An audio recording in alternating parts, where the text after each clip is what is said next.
How's it going, everyone? I'm known as KingBlackToof, and this is a beginner series for anyone new to Gwent, in some way from maybe other card games as well.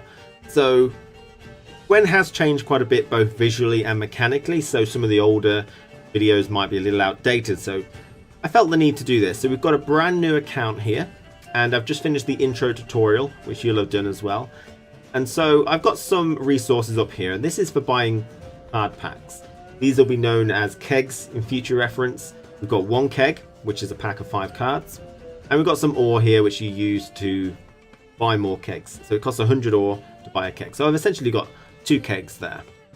So in this video, I think to start with, we'll just go through some of the starter decks and the factions, and we'll play a game so you can get a general gist. We won't go too in depth into the game, but we'll do that next. But first, let's look at the starting deck. So we go to the deck builder here. And we'll see that we've got 5 starting decks here. We've got a Monster, a Northern Realms, a Nilfgaard, Squirtle, and Skellige starting deck. So these are your 5 factions. Okay, so here we are.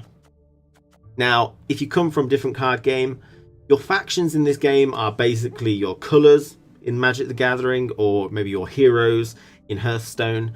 Okay, so if I chose the Monster faction, I would get access to all the Monster faction specific cards, as well as the neutral cards, which can go into any one of these factions. Okay, so just picking a faction doesn't mean you're limited to one style of play, though. They've got different archetypes within that faction and different style of cards that you can try and mix together to make your own sort of thing going on. So the monsters have access to a consume archetype, where they eat their own minions and they get stronger for doing so. They've also got like Swarm, where you put a lot of small minions on the board. And they've got Death Wish, which is like a death rattle if you come from Hearthstone. When that unit dies, it does something. Okay. We've got a lot of weather in there as well. So a lot of frost or fog, which you place onto the opponent's side of the board, and it does damage over time, and you get benefits from doing it. We've got Northern Realms. Now, these have several archetypes too. They've got a cursed archetype, where a lot of your soldiers are like dead and sort of resurrected, or beasts or monsters and type things. And they do a lot of control and synergies around being cursed. We have machine archetype, where you utilize a lot of siege equipment like ballistas, trebuchets, and catapults to do damage to your opponent's side of the board. And we've got like a buffing archetype, where you pull a lot of units out of your deck as well. So a lot of like kind of troop orientated stuff in that one. Squirtle, this is a faction which is really divided into dwarfs and elves, but you can mix them quite liberally. Dwarves are really sturdy, strong guys. They've got quite a strong set of things, mostly about base strength, increasing their strength over time and stuff like that. And elves have more complicated abilities like damaging and movement, and that's moving your opponent into where you want them to go and stuff like that, and damaging them when you move them. They've also got an archetype revolving around mulliganing your cards away, so that's putting a card from your hand back into the deck and drawing a different one. You get benefits for doing that. We've got the Skellige, which are like Viking type people, and they have an archetype where you turn all your guys, or most of your guys, into bears, and they're really strong. And as a general rule of thumb, Skellige has really strong units, and you'll resurrect them when they go into the graveyard. So when they die, you can bring them back and keep reusing those strong units. And they've also got an archetype called Axeman, where it's all about damaging your opponent. You know, the more you damage them, the stronger your guys get, and you just keep damaging and damaging, and do a lot of damage basically. They're really kind of strong, high strength units in that one. And finally, we've got Nilfgaard. Now they have multiple archetypes. They've got like one where you utilize a spying mechanic, where you play cards onto the opponent's side of the board, and you know, you give them strength, but you get a lot of benefits from doing that. And they've also got a slave archetype and Swarm, where you put a lot of units on the board with slaves, which is a really kind of weird, interesting mechanic. So we've got 5 decks already built for us, one for each particular faction, and each of them have a leader card. Now, if I just build a new deck here, a monster deck, say you like, yeah, monster sounds really cool. We have to choose a leader card to go with the deck. Now, a leader card is always present on the board. You can use it once anytime during the game. So it's really consistent, reliable, And he's really the backbone of your deck. You use it to really encourage what your deck is all about. So at the minute for monsters, we've only got access to one leader card, and that is Dagon here. He spawns a fog or a rain onto the opponent's row, which does damage over time. So really my deck should probably be reliant on weather and doing a lot of damage over time. But even though we've only got access to one leader card, these other ones can be unlocked. And this is generally one of the first things you could do as a new player after you've had a little go, is go back to the main menu. And when we go to the main menu here, we go to the Adventures tab and Challenges, and we'll have access to all 5 factions and a variety of challenges for each. Okay, so if we go to Monsters, for example, we've got 6 challenges, and each time you do it, it's playing against AI. Okay, so it's not necessarily overly difficult. Some of them are quite challenging, but you'll get rewards of 25 ore, which to buy card packs, kegs. When you get to the end, you'll get access to the leader card, Arrakis Queen, and then when you do these ones, you get the leader card, Eredin. This is a great way of unlocking the leader cards you don't have, which gives you access to some really nice strategies and variety, while also expanding your collection with more card packs. Okay, so as a new player, I'd recommend that you play through these to understand the game a bit. There's no timer when you're playing against AI, and you can really spend your time reading cards and trying to understand what's going on, while also simultaneously expanding your collection. So that's the first thing you should do as a new player, I think. Start, expanding your collection a little bit by doing those simple challenges. I'm going to play a game online now, and I'm going to choose the monster starting deck. So I'm just going to have a quick look at the monster starting deck. We've got 15 strength unit here. We've got some stuff. This one's a very good card. Woodland Spirit here. Creates fog and 3 wolves. You can right click on cards to see what they do. So it spawns 3 1 strength wolves and applies fog to the opposite row. It's a very good card. We've got some really nice stuff here.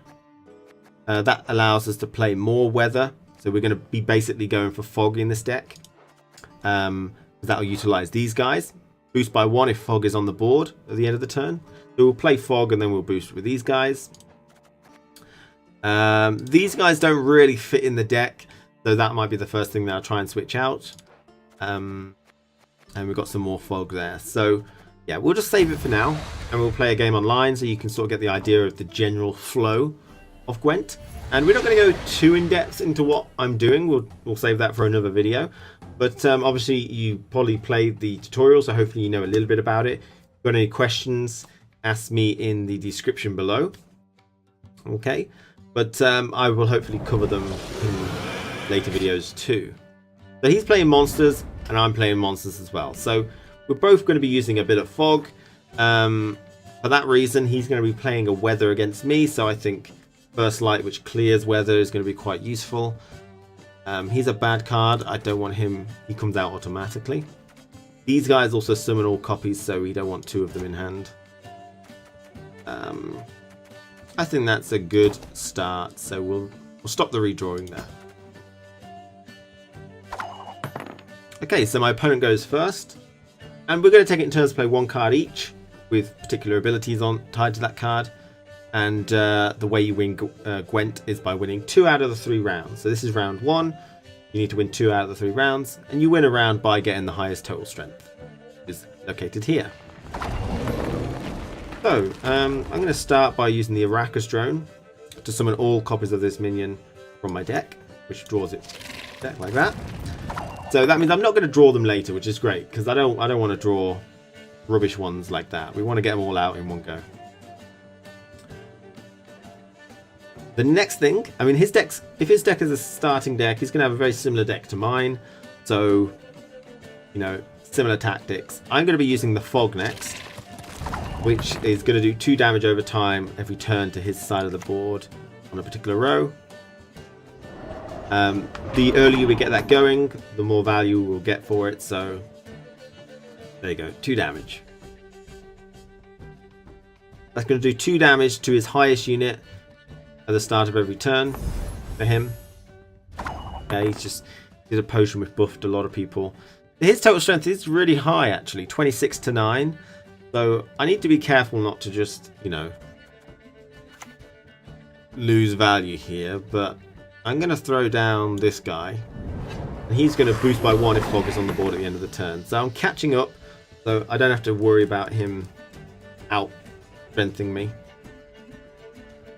But don't forget, we can't spend all our cards in this round. Oh boy. He used a Manticore Venom there. If you need to check, you can right-click on the graveyard and have a look what he played. Dealt 13 damage. So I'm going to put another one down. Because I know he can't have that card again.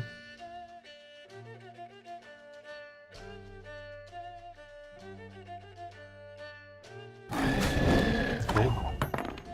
So he's trying to kill it, definitely. I think it's about time I got into the lead, so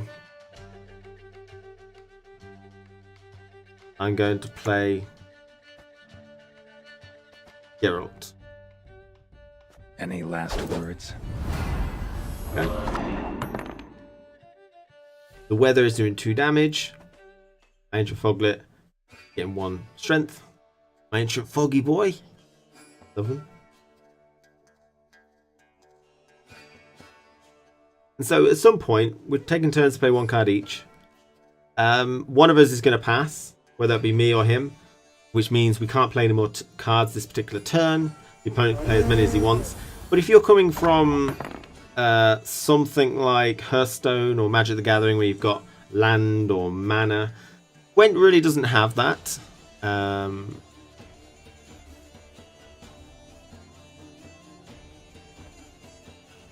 So your cards are your resources. So I've got 6 cards, he's got 5. I've got card advantage, I've got more cards than him. I could choose to pass now because I know that I'm going to get 1 strength from him and he's going to go down in 2. Quite good. I'm going to do that. So we're both on 36, so it's going to be a tie, which means we both win the round. That would be a final round. But he might play another card. He is. So he played a card there. I mean, I've lost this first round, but I'm pretty happy about that. And the reason is because we don't have mana, we don't have land or anything like that, but we do have cards at our resources. So he's got 4 cards, and I've got 6, so I've got a lot more than him. Okay, so I'm feeling pretty good here. This is round 2. If he wins this round, he's won the game. I've got to win this round. I've got to keep playing. So I'm happy with that. I'm going to not redraw any of those cards. Now, a common thing for him to do is to pass this round, because I obviously need more total strength than him. So we might pass, or we might play a card. Later on, you'll get a lot of people who pass this round. It means I have to play a card, and he gets some card advantage back. He doesn't have to play a card, and I do. Okay. So he's got 11 points. And because I want to get higher strength than him, I'm going to play this guy. Spawns 3 lesser Ifrits, which are 1 strength, do 1 damage. Okay. I'm ahead in strength.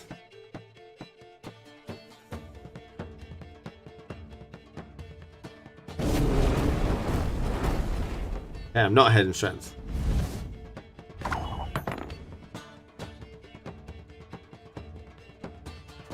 Six and 5 is 11.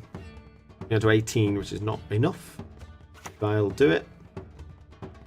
Do 5 damage to that one.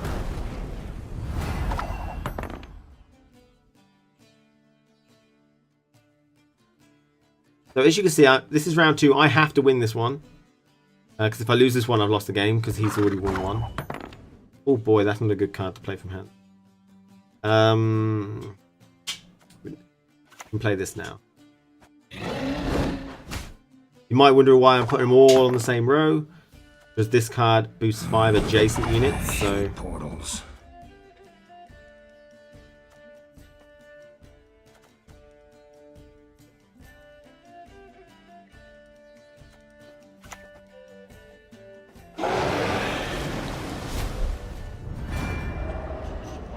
There's my leader ability. You always get access to him. Right, he's placing everything he wants down.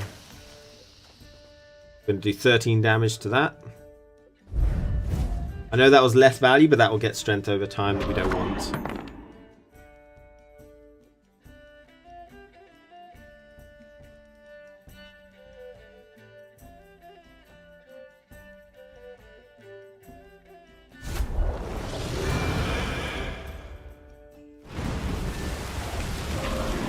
Right, he chose rain.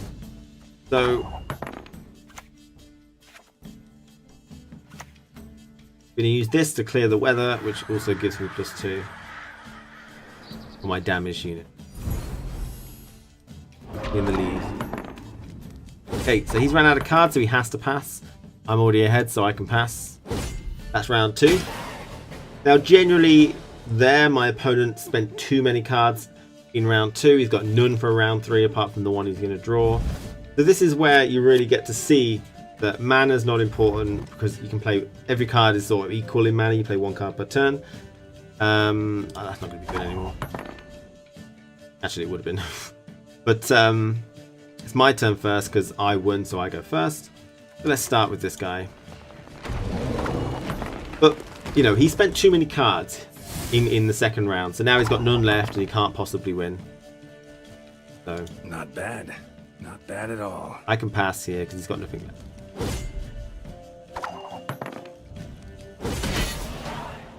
Okay, so I've won 2 out of the 3 rounds, and I've won the game.